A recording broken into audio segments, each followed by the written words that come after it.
So, I don't know if you remember from watching last week's video. I'm talking to the camera, Christy. I'm glad to know that you watched the video, though. Okay. So last week in the gym, it was about 85 degrees in here, and I was complaining because it was hot. This week while I'm filming, it's about 40 outside, so we're having the opposite problem. Today what we're going to go over is we're going to go over the Atlas Stone. It's the 5th and final event for the Swamp Monster Shootout. I've got all the other events on this channel, so you can go ahead and you can search through that if you want to look, and if you want to find them and see how you like them. Saturday, when we were working on yoke, I tweaked something in my back. I don't think it was related at all to yoke. That's why it was definitely related to yoke. But it kind of makes it a little bit difficult to show you how to load an Atlas Stone today. But I had an epiphany. A stability ball is the same exact shape as an Atlas Stone, and it allows me to slowly go through everything step by step. So that's what we're going to do. Christy was also, who you heard me talking to just a second ago, Christy was also kind enough to allow me to film part of our session today, in which she PR'd her Atlas Stone. So we're going to be able to kind of go through some of the odds and ends of that with her, and you can see somebody learn that technique in real time. I'm also going to include some footage that we've taken over the last few weeks of other people loading Atlas Stones, so you can kind of see how the technique changes a little bit as the diameter of the stone goes. So I'm going to finish eating this steak, then we're going to walk on into the gym area. We're going to grab the stability ball, and I'm going to show you step by step exactly how to pick this thing up, put it in your lap, and load it onto a platform or over a bar, depending on what your particular event calls for. Okay, so we're going to take the stability ball, and we are going to pretend that it is a concrete sphere that weighs a couple 100 pounds. I'm going to use this way I can slow the movement down, and you can see exactly what's going on. If you're first starting out, it may benefit you to do the same thing. That way you can kind of get the movement right in your head before you actually pick up something heavy.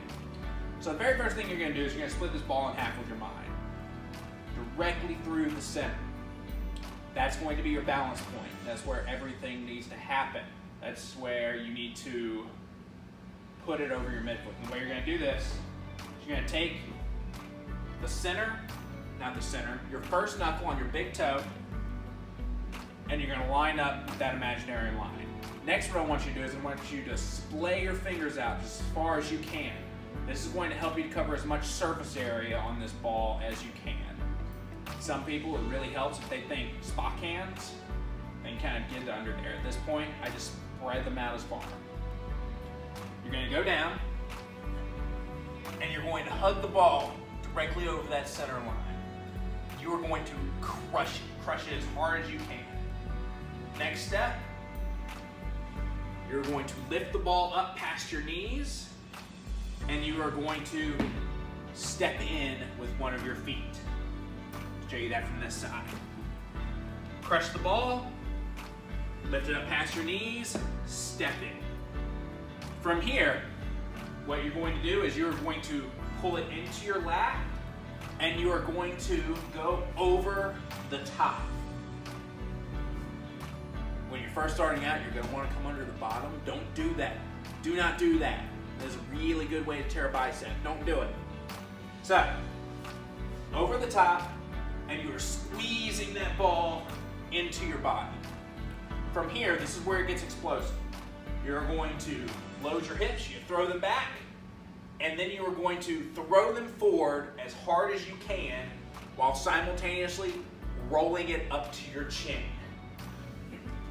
It's going to look like that. Let me show you that again.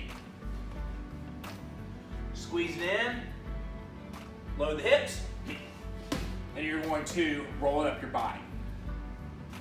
This is going to enable you to get some height. Notice.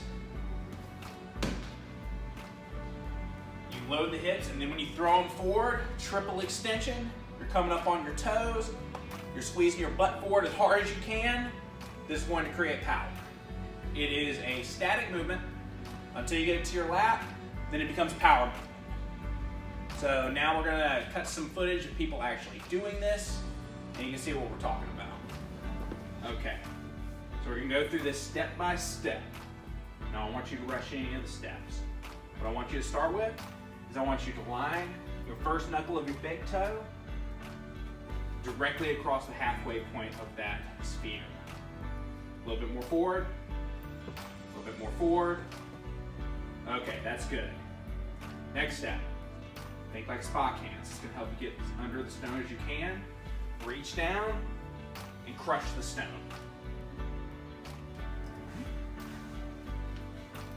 Okay. Crush the stone, lift up and step and instep. Get it to your lap. Good. And with big hips, throw them forward and put it on top of the platform. Good. All right, you don't have, you can go ahead and just roll it off if you take it. Watch your toes. Good. Watch your face too.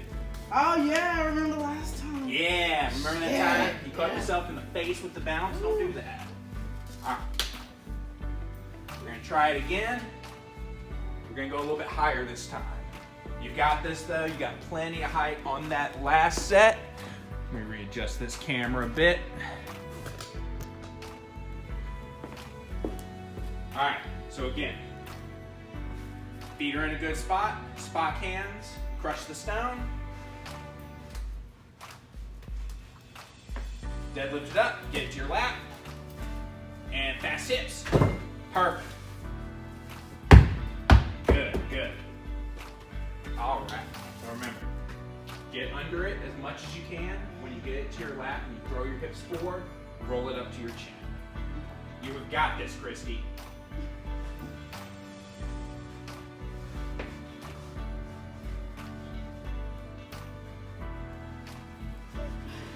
Find that balance point.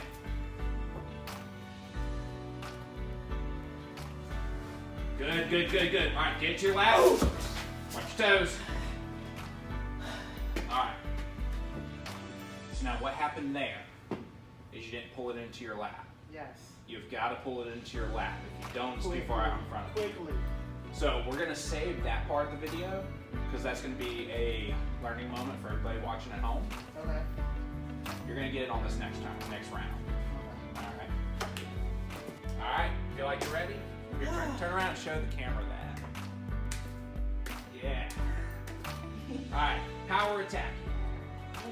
Same thing as before.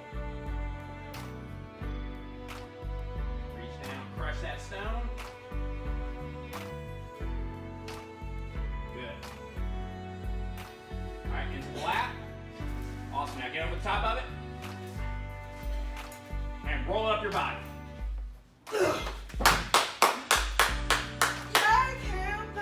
And that is a PR. Yes, Here, it is. with I don't the want to top do of your that. hand, count it.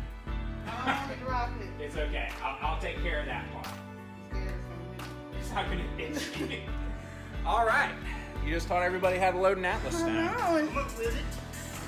Okay, so here we have one of our members, Tyler, teaching some newer guys how to load the Atlas stone. It's one thing I love about this gym is the guys that have been doing this for a little bit are always willing to jump in and show some of the newer guys whenever I can't be there. If you listen to him, he's going over some of the principles that I covered earlier with the stability ball. Tyler also recently just got his personal training certification. So I like watching him put what he's learned to use, and I look forward to watching him grow as a teacher. So lap it, hands over the top, and drive the hips through.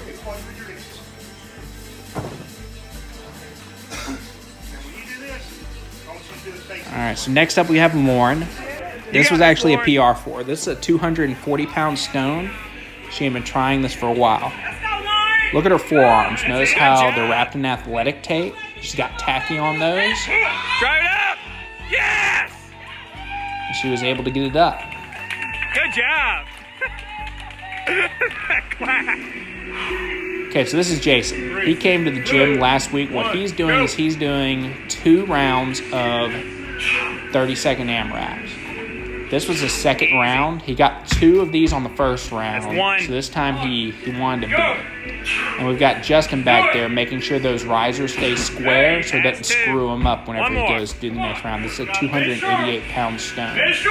It moved very, very well for him this day.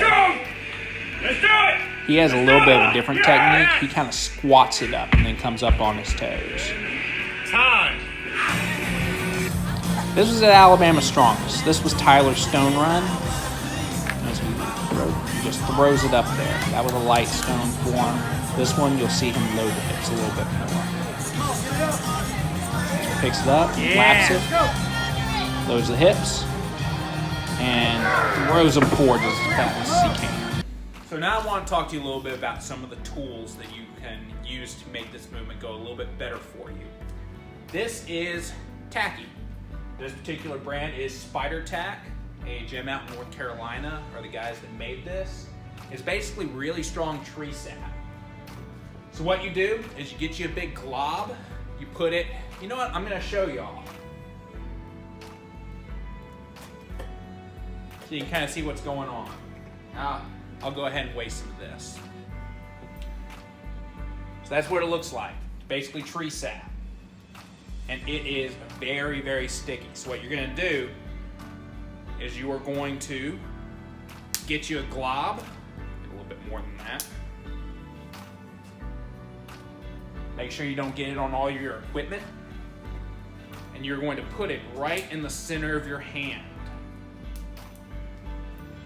Earlier when you saw Christy PR her stone, we put some tacky on there so that she can kind of see what it felt like. So what I'm doing now is I am moving it around into different spots of my hand. And as I work it around, it warms up and creates almost like spider webs, hence the name Spider Tacky. And for a really heavy stone, it's essentially going to make it seem like it has handles.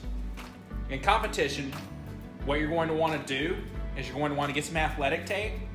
You're going to wrap it around your forearms. You're going to put tacky all over your forearms too. I've even seen people put it on their shirt. You're also going to want to take it to glob and put it right here on the back of your hand. That way, when you start to get to the third stone in your stone series and all the tacky has come off your hands, you can go ahead and reapply and get a couple more reps in. So now it's warm, it's applied, and to keep it from doing this whole spider web thing and getting everywhere, when you're ready to actually lift your stone, put your hands together and you move them apart like that. Now I'm ready to pick up a stone. I'm gonna go wash this off and I'll tell y'all how I did that.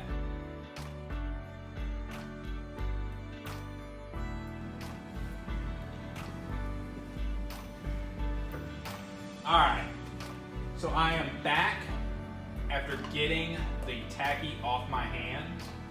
It's a process. If you've never used tacky before, you might not know what that process is, so I'm gonna go ahead and explain it. What you need is some sort of solvent.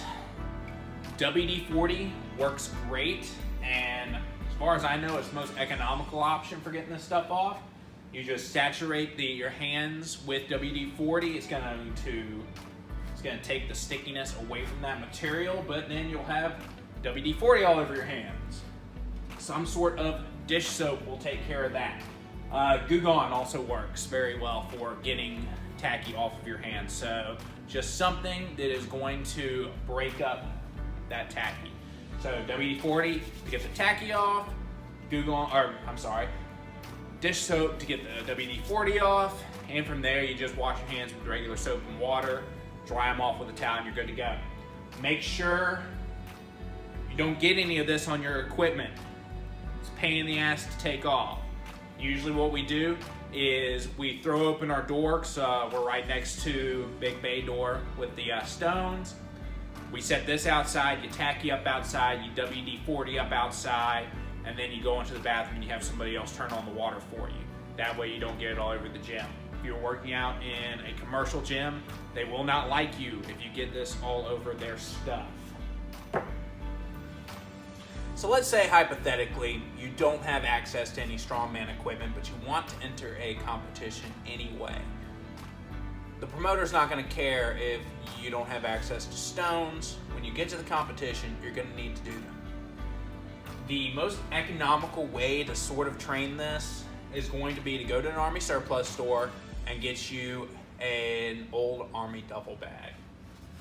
I have like probably 20 of these lying around the house, so this was very easy to make. All you do, you cut all the metal part off, you cut all the metal off of it so that way it doesn't catch and poke you in the eye or rip your skin off or anything. You fill it up with sand, then you find some way to secure it. We've been using the crap out of this one for a while, so kind of coming undone. I probably need to tie it a little bit more securely, but you get the idea. This weighs somewhere between 150 and 200 pounds. You can load these up really, really heavy, and at least you're doing something. You're gonna pick that up the same way. You're gonna get underneath it, you're gonna pick it up, lap it, throw it over the top, throw your hips forward. It's not that hard. Make it happen. So another thing you can do if you don't have access to stones is you can take a loading pin, and then you can take bumper plates, or you can even take 45s, and you just load them onto the loading pin as so. Just using these 10s and 15s I got over here so you can kind of see what it looks like. Obviously, we'll need to do something heavier. And then you just pop a collar on it. Now from here, what you can do is you get this thing on the ground just like that, and then you'll be able to wrap around it, and it won't feel exactly like an Atlas stone, but it will make you a little bit stronger in that movement. So it's just another way to train it. Now I'll show you one more way you can train this in a commercial gym. You can kind of work on the pick. Okay, last but not least, this will really help you in the bottom position of this movement. So I got this 10 right here, and all I'm going to do is I'm going to stack some 45s on top. Just like so. Then you center yourself just like you would picking up a stone. You get your fingertips underneath it, and you just focus on deadlifting up.